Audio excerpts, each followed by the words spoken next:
దేవుని వాక్యమును వింటున్న ప్రతి ఒక్కరికి హృదయపూర్వక వందనాలు తెలియజేస్తూ ఉన్నాను. గడిచిన దినము దేవత్వము అనే పాఠము నుండి మనము దేవుని యొక్క నామములు మరియు బిరుదులు అనే పాఠాన్ని ధ్యానిస్తూ ఉన్నాం. ఈ పాఠంలో మొదటిగా ఎలోహిం అనే హెబ్రీ పదం అనగా దేవుడు అనే మాట ఎలోహిం అనే హెబ్రీ పదము నుండి వచ్చినట్లుగా ఎలోహిం అనే మాట యొక్క వివరణ మనము తెలుసుకున్నాం. అలాగే దేవుని యొక్క వ్యక్తిగత నామమైన యెహోవా అనే నామమును గూర్చి కొన్ని విషయాలు మనం తెలుసుకున్నాం. ఈరోజు యెహోవా అనే నామమును గూర్చి మిగిలిన విషయాలను మనము ధ్యానిద్దాం. గడిచిన పాఠంలో యెహోవా అను నామము దేవుని యొక్క వ్యక్తిగత నామమని, అది అన్ని నామముల కంటే పైనున్న నామమైనది అని, యెహోవా అను మాటకు విమోచకుడు అని అర్థం అని తెలుసుకున్నాం. యెహోవా అనే పేరు బైబిల్ నందు వినియోగించబడిన లేక ఉపయోగించబడిన ప్రతి సందర్భంలో ఆయన తన ప్రజలకు విమోచకుడిగా ప్రత్యక్షపరుచుకున్న విధానాన్ని మనము చూసాం. అలాగే ఇశ్రాయేలీలు ఆ యొక్క నామమును అనగా యెహోవా అనే నామమును పెదవులతో ఉచ్చరించుటకు సాహసించేవారు కాదు. ఎందుకంటే అది అత్యంత పవిత్రమైన నామముగా వారు భావించేవారు. కాబట్టి వారు ఆ యొక్క పదమును లేక ఆ పేరును పెన్నుతో రాసేటప్పుడు కూడా వారు స్నానం చేసి వారి శరీరములను వారి పెన్నులను శుద్ధి చేసుకుని ఆ తర్వాత ఆ పేరును రాసి మిగిలిన భాగాన్ని కొనసాగించేవారు. అలాగే ప్రజలు కూడా ఆ పేరు చదివేటప్పుడు ఆ పద్ధతిని ఉపయోగించేవారు. కాబట్టి వారు ఆ విధానాన్ని అనుసరించడం ద్వారా లేఖికులు అనగా గ్రంథ రచయితలు ఆ యొక్క పేరును పలుకుటకు వీలుగా లేక ఉచ్చరించుటకు వీలుగా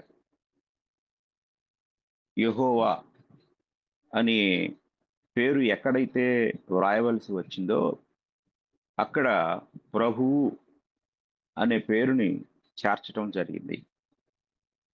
కాబట్టి అలాగా వారు మనకు తెలుగు బైబిల్లో యెహోవా అని ఉన్న ప్రతి చోట ఇంగ్లీష్ బైబిల్లో పెద్ద అక్షరాలతో లార్డ్ అనే మాట ఉంటుంది. అంటే తెలుగులో కూడా ప్రభువు అని రాయాలి అక్కడ. కానీ మనకు అక్కడ ఉన్న వ్యక్తి ఎవరో అర్థం కావటానికి యెహోవా అనే పేరుని రాయటం జరిగింది. ఆ తర్వాత మనము గమనించినట్లయితే మండుచున్న పొద దగ్గర తనకు ప్రత్యక్షమైన యెహోవాతో దేవుడు మోషే గారు మాట్లాడుతూ,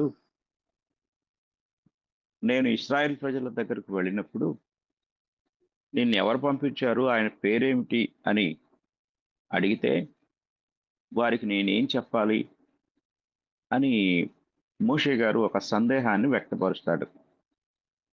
అలా వ్యక్తపరిచినప్పుడు దేవుడు అక్కడ తన పేరును తెలియజేస్తాడు.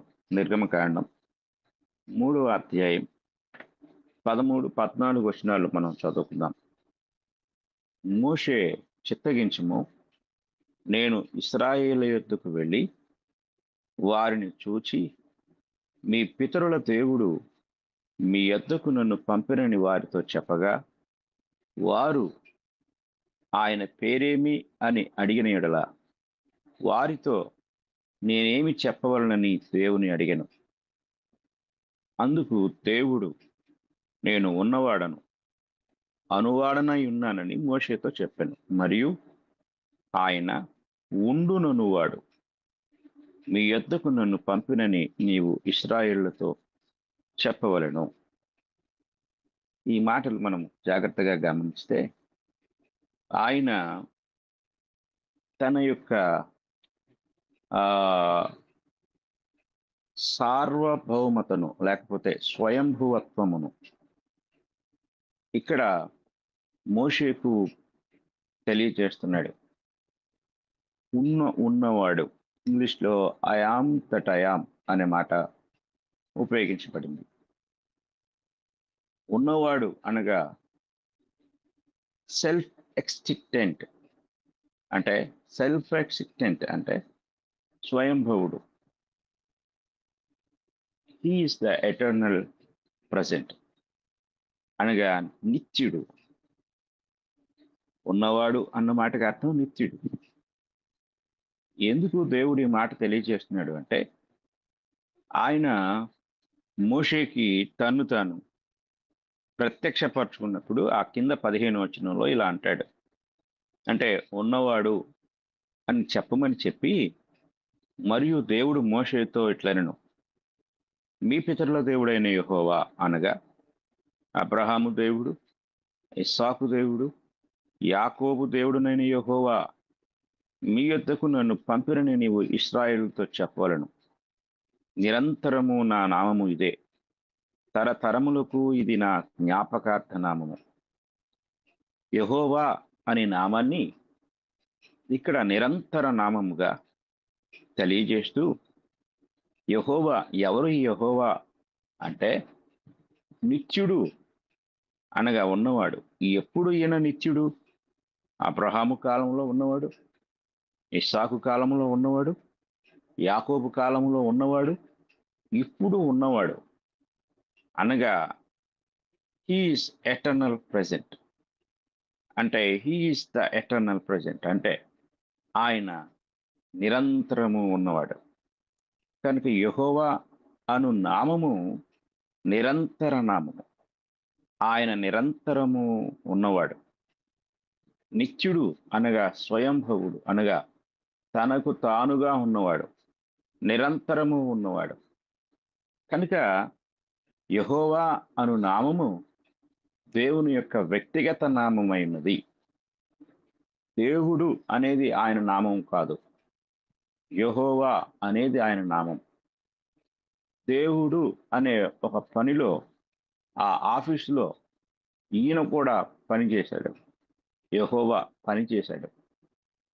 కనుక మనం గ్రహించవలసిన విషయం ఏంటంటే, చాలా కాలం నుండి చాలామంది, అప్పుడు మాత్రమే కాదు ఇప్పటికీ కూడా దేవుడు అనగానే అదొక పేరు అనుకుంటూ ఉంటారు. అక్కడే ఈరోజు చాలామంది తెకమక పడుతున్న విషయం, గందరగోళం అవుతున్నారు. దేవుడు అనేది ఒక వ్యక్తి పేరు కాదు.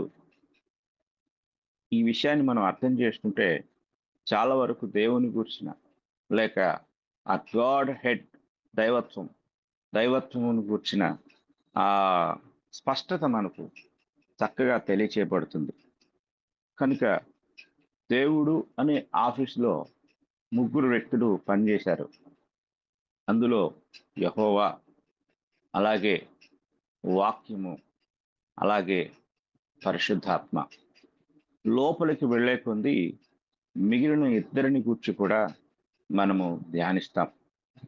కనుక ప్రస్తుతము మన మన పాఠంలో ఈ దేవునికి ఉపయోగించబడిన పేర్లు, బిరుదులు. పేర్లు వేరండి, బిరుదులు వేరండి. కొంతమంది బిరుదుల్నే పేర్లుగా అనుకుంటారు. కనుక ఇంగ్లీష్లో నేమ్స్ అండ్ టైటిల్స్ అనే మాట ఉపయోగించారు. నేమ్స్ వేరు, టైటిల్స్ వేరు. కాబట్టి వ్యత్యాసాన్ని మనం గమనించాలి. దేవుడు ఇక్కడ యెహోవా అనే పేరుతో పిలువబడ్డాడు. ఆయనకు కొన్ని టైటిల్స్ ఇవ్వబడ్డాయి. కొంతమంది ఇచ్చారు సందర్భాన్ని బట్టి. కొన్నిసార్లు ఆయన తను తాను సందర్భాన్ని బట్టి అలాగా పిలిపించుకున్నాడు. కనుక ఈ విషయాన్ని మనం గమనించాలి. నిర్గమకాండం 20వ అధ్యాయం మనం చదువుకున్నట్లయితే 20వ అధ్యాయము 2వ వచనంలో నీ దేవుడునైన యెహోవాను నేనే నేనే దాసుల గృహమైన ఐగుప్తు దేశంలో నుండి నిన్ను వెలుపలికి రప్పించుకుని. నేను చెప్పాను, ఎక్కడైతే యెహోవా అనే పేరు బైబిల్ నందు ఉపయోగించబడిన ప్రతిసారి ఆయన విమోచకుడుగా ప్రత్యక్షపరుచుకున్నాడు. ఇక్కడ కూడా ఐగుప్తు దేశంలో నుండి నిన్ను వెలుపలికి రప్పించితిని అంటే నేను నిన్ను విడిపించాను అని తను తాను ప్రత్యక్షపరుచుకుంటున్నాడు. కనుక మనము ఈ పేరుకున్న అర్థాన్ని, అలాగే ఆ ఆ యొక్క ఆ, పేరు తనను గూర్చి చెప్పుకున్న దేవుని యొక్క నిత్యత్వాన్ని మనం ఇక్కడ గ్రహించవలసిన వారమై ఉన్నాం. కనుక దేవుడు అనే పేరుతో పిలువబడిన వారు చాలా మంది ఉన్నారు. కొన్నిసార్లు మనుషులు కూడా దేవుళ్ళుగా పిలువబడ్డారు. కానీ యెహోవా అనే వ్యక్తి మాత్రం ఒక్కడే. కనుక ఆయన తన సొంత ప్రజలకు విమోచకుడుగా, అన్ని కాలాల్లో కూడా విమోచకుడుగా తను తాను ఆ సంబంధంతో కనపరుచుకున్నాడు. ఇక్కడ దేవుని గురించిన ఒక చిన్న విషయాన్ని నేను మీకు తెలియజేస్తాను. దేవుడు, అలాగే యెహోవా, ఈ రెండు మాటలు మనం గమనిస్తే దేవుడు, యెహోవా దేవుడిగా సర్వలోకానికి పరిచయం చేసుకున్నాడు. యెహోవాగా కాదు. గుర్తుంచుకోండి, ఈ వ్యత్యాసాన్ని గమనించండి. యెహోవా ఎవరికి? నీ దేవుడు నేను యెహోవాను నేనే అని ఎవరితో చెప్పాడు? ఆ మాట మనం గమనిస్తే అది ఆయన తన ప్రజలకు మాత్రమే.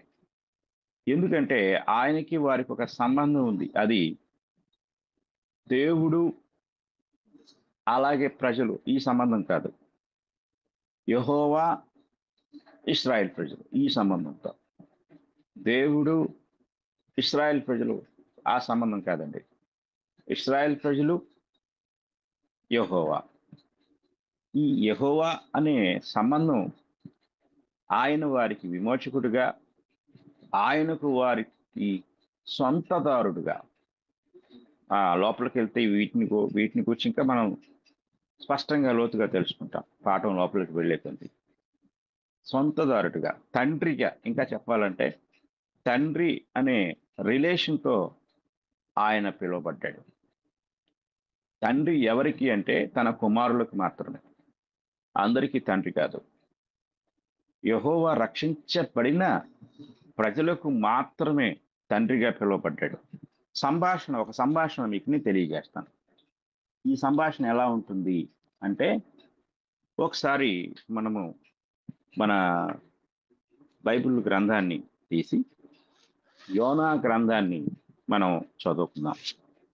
యోనా గ్రంథంలో అక్కడ ఉపయోగించబడిన పదజాలం లేక వ్రాయబడిన మాటలు ఎలాంటి విధానంతో, అంటే ఎలాంటి ఆ విధానంలో రాయబడ్డాయి అనేది మనం గమనించితే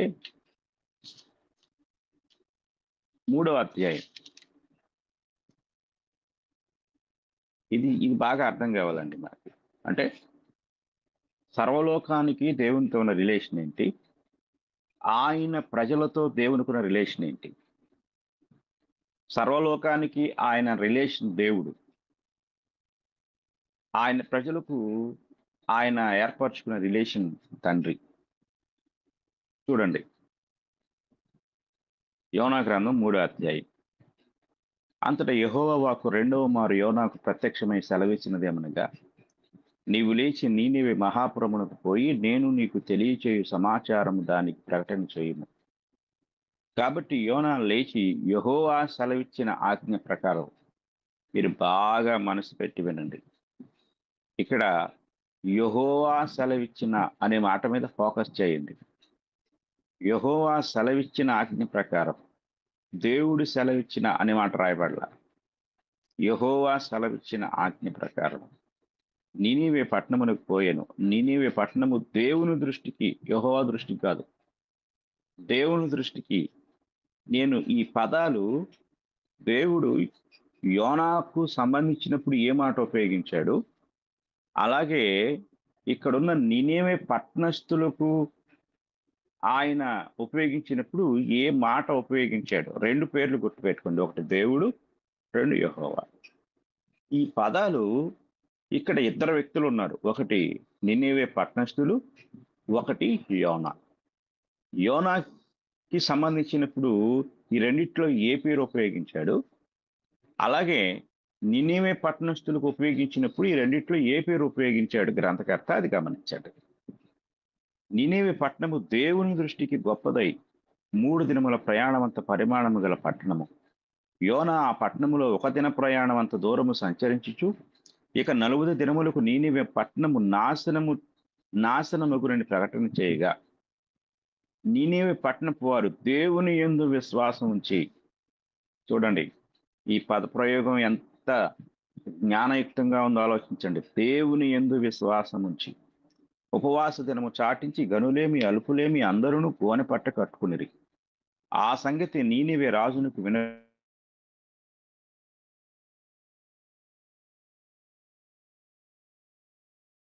మరియు రాజైన తానును ఆయన మంత్రులను ఆజ్ఞయ్యగా, ఒకవేళ దేవుడు మనస్సు త్రిప్పుకొని, గుర్తించండి, దేవుడు మనసు త్రిప్పుకొని పశ్చాత్తప్తుడై మనము లయము కాకుండా తన కోపాగ్ని చల్లార్చుకును గనుక మనుషులు ఏది పుచ్చుకొనకూడదు, పశువులు గాని ఎద్దులు గాని గొర్రెలు గాని మేత మేయకూడదు, నీళ్లు త్రాగకూడదు. మనుష్యులందరూ తమ దుర్మార్గములను విడిచి తాము చేయు బలాత్కారమును మానివేయవలను. మనుషులేమి పశువులేమి సమస్తమును గోనెపట్ట కట్టుకొనవలను. జనులు మనఃపూర్వకముగా దేవుని వేడుకొనవలను అని దూతలు నీనీవే పట్టణంలో చాటించి ప్రకటన చేసిరి. ఈ నీనీవే వారు తమ చెడు నడతలను మానుకొనగా, వారు చేయుచున్న క్రియలను దేవుడు చూచి పశ్చాత్తాప్తుడై వారికి చేయుదునని తాను మాట ఇచ్చిన కీడు చేయక మానెను. ఇక్కడ ఈ 3 అధ్యాయం అంతట్లో దేవుడు అనే మాట ఎన్నిసార్లు ఉపయోగించబడింది, ఉపయోగించబడిన ప్రతిసారి ఎవరికి సంబంధించి ఆ మాట ఉపయోగించబడింది మీరు గ్రహించాలి. ఇక 4 అధ్యాయము. యోనా దీన్ని చూచి బహుచింతాక్రాంతుడై కోపగించుకొని, దేవుడా అనలేదు. చూడండి, యెహోవా అంటే తండ్రి, ఆయనకున్న సంబంధం చూడండి. యెహోవా, నేను నా దేశమందుండగా ఇట్లు జరుగునని నేను అనుకుంటుంది కదా, అందువలనే నీవు కటాక్షమును జాలియును బహుశాంతమును అత్యంత కృపయు గల దేవుడివై ఉండి, ఎవరి పట్ల? సర్వలోకం పట్ల. మరలా ఇక్కడ దేవుడు అనగానే మరలా నినివే ఇక్కడున్న యోనా కాదండి, సర్వలోకం పట్ల దేవునికి రిలేషన్ ఏంటి? కటాక్షము కలిగిన వాడు, జాలి కలిగిన వాడు, శాంతము కలిగిన వాడు, అత్యంత కృప కలిగిన వాడు. పశ్చాత్తాపపడి కీడు చేయక మానుదు అని నేను తెలుసుకుని దానికి ముందుగానే తర్షీషునకు పారిపోతిని. నేనిక బ్రతుకుట కంటే చచ్చుట మేలు. యెహోవా, నన్నిక బ్రతుకనీయక చంపుమని యెహోవాకు మనవి చేసెను. అందుకు యెహోవా, నీవు కోపించడం న్యాయమా అని అడిగాను. అప్పుడు యోనా ఆ పట్టణంలో నుండి పోయి దాన్ని తూర్పు తట్టున బస చేసి అచ్చట పందిలి ఒకటి వేసుకుని పట్టణమునకు ఏమి సంభవించునో చూచిదనని ఆ నీడను కూర్చుని ఉండగా, దేవుడైన యెహోవా స్వర చెట్టు ఒకటి ఏర్పరిచి అతనికి కలిగిన శ్రమ పోగొట్టుటకై అది పెరిగి యోనా తలకు పైగా నీడ ఇచ్చినట్లు చేశాను. ఆ స్వర చెట్టును చూచి యోనా బహు సంతోషించెను. మరుసటి ఉదయమందు దేవుడు ఒక పురుగును ఏర్పరచగా అది ఆ చెట్టును తొలిచినందున ఆ చెట్టు వాడిపోయాను. మరియు ఎండకాయగా దేవుడు వేడిమి గల తూర్పు గాలిని రప్పించెను. యోనా తలకు ఎండ దెబ్బ తగలగా అతడు సొమ్మసిల్లి బ్రతుకుట కంటే చచ్చుట నాకు మేలనుకునెను. అప్పుడు దేవుడు, ఈ స్వర చెట్టును గురించి నీవు కోపించడం న్యాయమా అని యోనాను అడుగగా, యోనా, ప్రాణం పోవునంతగా కోపించడం న్యాయమే అనెను. అందుకు యెహోవా, నీవు కష్టపడకుండాను, పెంచకుండాను, ఒక రాత్రిలోనే పుట్టి పెరిగి, ఒక రాత్రిలోగానే వాడిపోయిన ఈ సొర చెట్టు విషయంలో నీవు విచారపడుచున్నావే. అయితే 120,000 కంటే ఎక్కువై కుడి ఎడమలు ఎరుగని జనమును, బహు పశువులు గల నీనీవే మహాపురం విషయంలో నేను విచారపడవద్దా అని యోనాతో సెలవిచ్చాను. కనుక ఈ ఈ యొక్క 2 అధ్యాయాల్లో దేవుడు అనే మాట ఉపయోగించినప్పుడు అది యోనా దగ్గర ఉపయోగించలేదు. అంటే యోనాకు రిలేటివ్‌గా ఉపయోగించలేదు కానీ, ఆయన సార్వత్రికమైన నామం ఇది. అంటే దేవుడు అనేది సార్వత్రికంగా అంటే అందరికీ ఉపయోగించిన మాట. కానీ తన ప్రజల దగ్గరకొచ్చేసరికి ఆయన తన్ను తాను తన ప్రత్యేకమైన పేరుతో ఆయన ప్రత్యక్షపరుచుకున్నాడు. యెహోవా, యెహోవా అనే మాట. ఈ మాట ఎలాంటిది అంటే తండ్రి, కుమారుల మధ్య ఉన్న సంబంధం లాంటిది. క్రొత్త నిబంధనలోనికి మనం వచ్చినట్లయితే గలతీయులకు రాసిన పత్రిక 4వ అధ్యాయంలో అక్కడ పౌలు గారు ఒక చక్కని విషయాన్ని తెలియజేస్తూ ఉంటాడు. ఇదే విషయాన్ని తెలియజేస్తూ ఉంటాడు. గలతీ పత్రిక 4వ అధ్యాయం 6వ వచనం నుండి, మరియు మీరు కుమారులైనందున నాయనా, తండ్రి అని మొర్రపెట్టు తన కుమారుని ఆత్మను దేవుడు మన హృదయంలోనికి పంపెను. కాబట్టి నీవిక దాసుడవు కావు, కుమారుడవే. కుమారుడవైతే దేవుని ద్వారా వారసుడవు. కనుక ఆయన కుమారుల కోసము ఆయన స్వాస్థ్యమును ఏర్పరిచాడు. లోక సంబంధంగా కూడా మనకు తెలుసు. స్వాస్థ్యానికి వారసులు ఎవరంటే కుమారులు మాత్రమే. కాబట్టి తండ్రి యొక్క ఆస్తికి వారసులు కుమారులు. కనుక మనం గమనించినట్లయితే దేవుడు సర్వలోకానికి దేవుడు. కానీ ఆయన ఆయన్ని అంగీకరించిన ప్రజలకు ఆయన దేవుడుగా కాక తండ్రిగా ఆయన తన్ను తాను ప్రత్యక్షపరుచుకున్నాడు. కానీ ఈరోజు మనం కూడా దేవుని తెలుసుకుని మన పాపముల కొరకు పశ్చాత్తాపపడి మారు మనసు పొంది రక్షణ పొందుట ద్వారా ఆయన తన ఆత్మచేత మనల్ని ముద్రించుకొని ఆయన మనలను కుమారులనుగా చేసుకుంటాడు. ఇదే మనము లూకాసు వార్త 15వ అధ్యాయంలో తప్పిపోయి తిరిగి వచ్చిన కుమారుడు తండ్రితో అంటాడు, ఇక మీదట నేను కుమారుడను అనిపించుకున్నటకు యోగ్యుడను కాను. ఈ కూలివానిలో ఒకనిగా నన్ను చేర్చుకొనుమని తండ్రితో చెప్పినప్పుడు తండ్రి కూలివానిగా కాదు గాని కుమారునిగానే చేర్చుకున్నాడు. కనుక ఈ ఈ యొక్క యెహోవా అనే పేరు ఆయన ప్రజలైన ఇశ్రాయేలీయులకు మాత్రమే సంబంధించిన పేరు. ఈరోజు మనము కూడా ఆయన్ని అంటే మనమే కాదు, సర్వలోకంలో ఉన్న ఎవరైనా ఆయన్ను దేవునిగా, సొంత రక్షకునిగా, తండ్రిగా స్వీకరించినప్పుడు ఆయన మనకు తండ్రి అవుతాడు. మనము ఆయన ప్రజలమవుతాం. ఈ విషయాన్ని మనం యెహోవా అనే పేరును ఉపయోగించబడిన విధానం నుండి మనం నేర్చుకొనగలం. ఇంకా సి పాయింట్ మీకు నేను తెలియజేస్తున్నాను. సి పాయింట్ ఏమిటి అంటే అదోనాయ్. ఇది కూడా హెబ్రీ పదమే. అదోనాయ్ అనే హెబ్రీ మాటకు ఇంగ్లీష్‌లో లార్డ్ అని తర్జుమా చేశారు. ఈ లార్డ్ అనే మాటకి డెఫినిషన్ ఏంటి అనేది మనము జాగ్రత్తగా గమనించినట్లయితే ఆ మాట ఉపయోగించబడిన ప్రతిసారి కూడా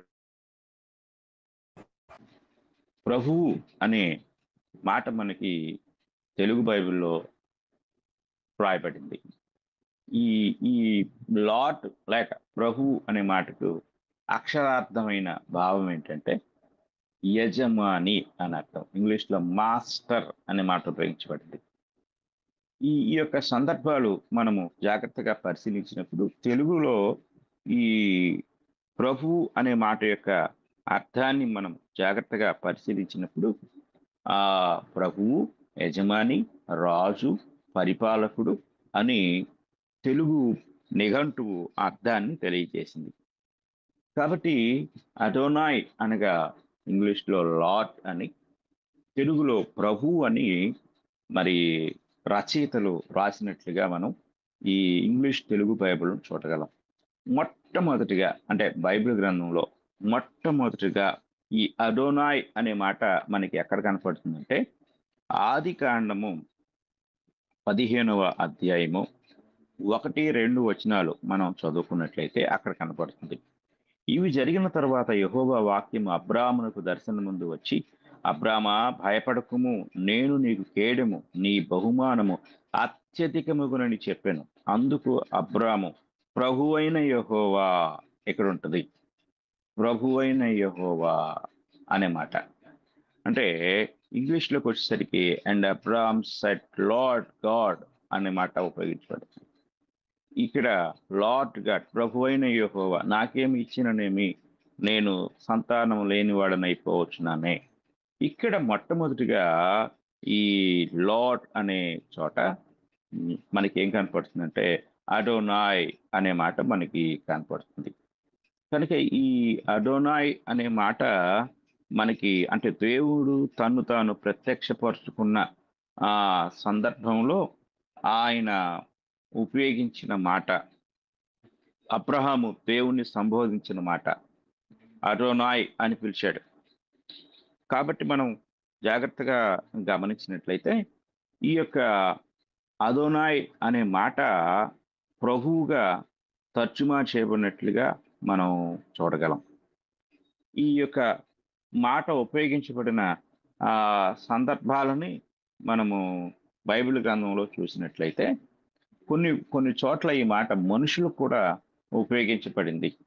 మనుషులకు కూడా ఉపయోగించబడిన మాట మనం చూసినప్పుడు ఆది కాండము 18వ అధ్యాయం, ఆది కాండము 18వ అధ్యాయం మనం చూడగలిగితే ఆతిథ్యానికి వచ్చిన ఆ యొక్క దేవదూతలు అబ్రహాముని దీవించి వెళ్తూ ఉంటారు. నిశ్చయంగా నీ కుమారుడు కలుగుతాడు, నీ కుమారుడు పుడతాడు అని వారు మాట్లాడుతూ ఉన్నప్పుడు గుడారంలో ఉన్న శారా నవ్వుకుంటుంది. ఏమని నవ్వుకుంటుంది అనేది మనం చూస్తే ఈ యొక్క 12వ వచనం అంటే 18వ అధ్యాయం 12వ వచనంలో శారా నేను బలము ఉడిగిన దానైన తరువాత నాకు సుఖము కలుగున, నా యజమానుడును వృద్ధుడై ఉన్నాడు కదా అని తనలో నవ్వుకొనెను. అంతటా యెహోవా అబ్రహాముతో వృద్ధురాలైన నేను నిశ్చయముగా ప్రసవించదనని శారా నవ్వనేల. ఆ పై వచనంలో చూడండి, నా యజమానుడును అని చెప్పింది. ఆ నా యజమానుడును అనే దగ్గర ఇంగ్లీష్లో ఏముంటుంది అనేది మనం జాగ్రత్తగా గమనించినట్లయితే my lord being old also అనే మాట కనపడుతుంది. మై లార్డ్ అంటే నా యజమానుడు.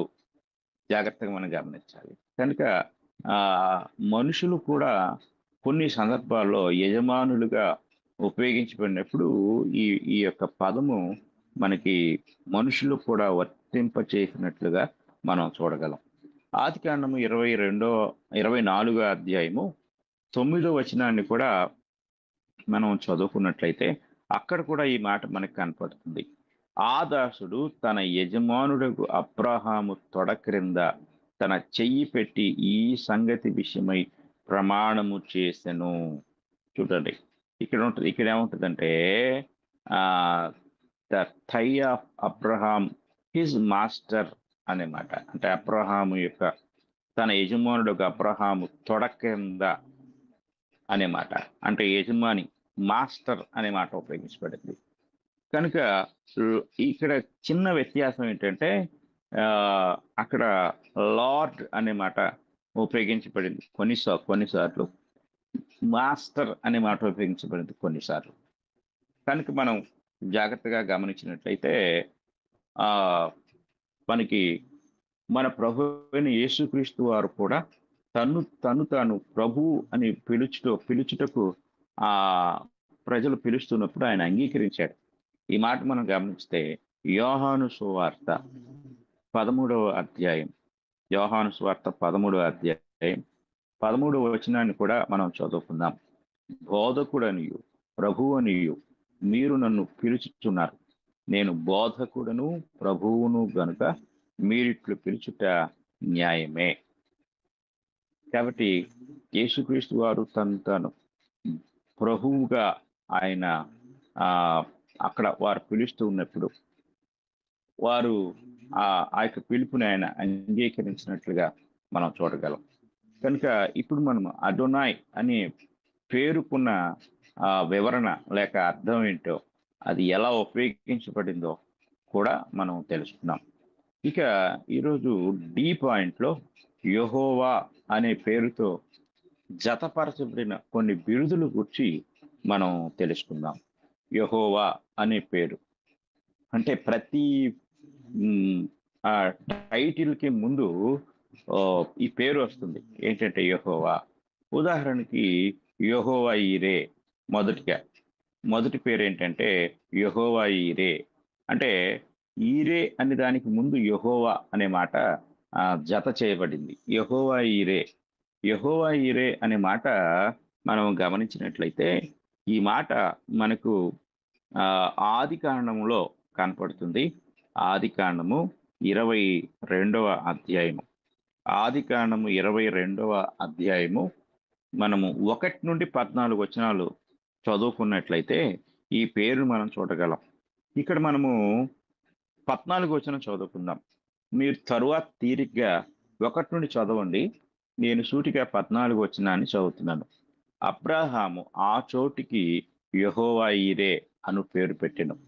అందుచేత యెహోవా పర్వతం మీద చూచుకొనును అని నేటి వరకు చెప్పబడను.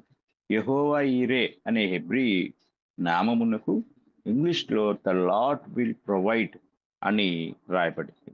అంటే అక్కడ అక్కడ యెహోవా అని మనం తెలుగులో ఉన్న చోట ఇంగ్లీష్లో లార్డ్ అనే మాట ఉపయోగించబడింది. అంటే యెహోవా అనే పేరు నేను చెప్పాను. యెహోవా అనే పేరు డైరెక్ట్ గా వారు పిలువలేక అక్కడ లార్డ్ అనే పదాన్ని చేర్చారు. కనుక తెలుగు బైబిల్లో యెహోవా అని ఎన్ని చోట్ల అయితే ఉంటుందో పాత నిబంధనలో, ఆ ప్రతి చోట కూడా ఇంగ్లీష్ బైబిల్లో పెద్ద అక్షరాలతో లార్డ్ అనే మాట చేర్చడం జరిగింది. ఇది మనం గమనించాలి. కనుక యెహోవా ఈరే అంటే దేవుడు చూసుకుంటాడు. ఈ సందర్భం ఏమిటంటే అబ్రహాం తన కుమారుడైన ఇస్సాకును బలి ఇచ్చుటకు వెళ్ళినప్పుడు ఇస్సాకుకు మారుగా దేవుడు ఒక పొట్టేలును అనుగ్రహించినప్పుడు అబ్రహాము దేవునికి ఈ పేరు పెట్టాడు. దాదాపు తరువాత 2000 సంవత్సరాల తర్వాత సర్వ మానవాళి కొరకు దేవుడు ఒక గొర్రె పిల్లను లేక ఒక పొట్టేలును ప్రొవైడ్ చేశాడు. అక్కడ ఇస్సాకుకు బదులుగా అబ్రహాము కోసము ఒక గొర్రె పిల్లను ప్రొవైడ్ చేస్తే ఇప్పుడు సర్వ మానవాళి కోసము 2000 సంవత్సరాల తర్వాత ఒక గొర్రె పిల్లను ఆయన ప్రొవైడ్ చేశాడు. కాబట్టి అబ్రహాముకు మాత్రమే ఆయన యెహోవా ఈరే కాదు, సర్వ లోకానికి ఆయన యెహోవా ఈరే. మనమందరము కూడా యెహోవా ఈరే అని చెప్పవలసిన వారమై ఉన్నాం. ఎందుకంటే అబ్రహాము కొరకు ఒక గొర్రె పిల్లను ప్రొవైడ్ చేసిన దేవుడు, అనుగ్రహించిన దేవుడు మనందరి కొరకు కూడా ఒక గొర్రె పిల్లను అనుగ్రహించారు. ఇస్సాకును బలర్పించిన 2000 సంవత్సరాల తర్వాత ఇస్సాకు అక్కడ ఆయన ఆ అద్వితీయ కుమారుడు. ఎవరికి అంటే అబ్రహాముకు అద్వితీయ కుమారుడు అంటే ఏకైక కుమారుడు.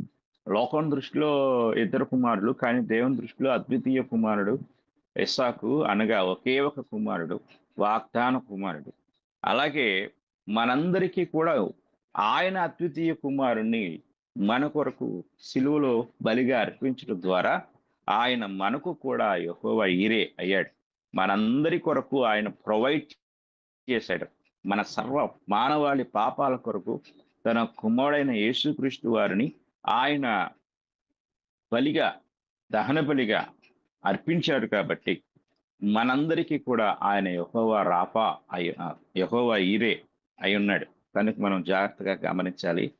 కనుక ఈరోజు ఎవరు యెహోవా ఈరే అని చెప్పగలరు అంటే గొర్రె పిల్ల యొక్క రక్తంలో తమ యొక్క పాపములను శుద్ధి చేసుకున్న వారికి ఆయన యెహోవా ఈరే అవుతాడు. దేవుని యజమానిగా అంగీకరించిన వారు ఆ యెహోవా దేవుని గురించి ఆయన అదోనాయ్ అని చెప్పవచ్చు. అంటే నాకు ప్రభువు, నా రాజు, నా పరిపాలకుడు అని మనం చెప్పవచ్చు. అలాగే ఆయన తండ్రిగా చేర్చుకున్న వారికి ఆయన యెహోవా అవుతాడు. అందరికీ యెహోవా కాదు, అందరికీ దేవుడు, కానీ కొందరికి మాత్రమే యెహోవా. అందరికీ దేవుడు, కొందరికి మాత్రమే అదోనై. అందరికీ దేవుడు, కొందరికి మాత్రమే యెహోవా ఈరే. ఈరోజు ఈ వాక్యం వింటున్న మీరు నాకు యెహోవా అని మీరు పిలవాలంటే, నా దేవుడు యెహోవా అని పిలవాలంటే ఆయనను తండ్రిగా చేసుకోవాలి. నాకు ఆయన ప్రభువు అని మీరు పిలవాలంటే ఆయన్ను ప్రభువుగా స్వీకరించాలి. పరిపాలకుడిగా, నీ జీవితాన్ని ఏలే రాజుగా, పరిపాలకుడిగా, ప్రభువుగా స్వీకరించకుండా ఆయన్ను అదోనాయ్ అని పిలిచే హక్కు ఎవరికీ లేదు. అలాగే యెహోవా ఈరే అనే పేరు నీ జీవితంలో సార్థకం కావాలంటే, నీ కోసం దేవుడు అనుగ్రహించిన, లేక మనందరి కోసం దేవుడు అనుగ్రహించిన ప్రభువైన యేసుక్రీస్తు వారనే గొర్రెపిల్ల యొక్క రక్తంలో మన పాపములను కడిగి వేసుకుని బాప్తిసం పొంది రక్షణ పొందుట ద్వారా ఆయన మనకు యెహోవా ఈరే అవుతాడు. ఆనాడు అబ్రహాముకు యెహోవా ఈరే అయ్యాడు. ఈరోజు సర్వ లోకానికి ఆయన అంగీకరించిన ప్రజలందరికీ ఆయన యెహోవా ఈరే అవుతాడు. కనుక ఈ విషయాలు ఈరోజు మనం ధ్యానించాము. దేవుని చిత్తమైతే మిగిలిన పేర్లు కూడా రేపటి పాఠంలో మనము ధ్యానిస్తాము. ఇంతవరకు కూడా శ్రద్ధతో విన్న మీ అందరికీ నా హృదయపూర్వక వందనాలు తెలియజేస్తూ ఉన్నాను.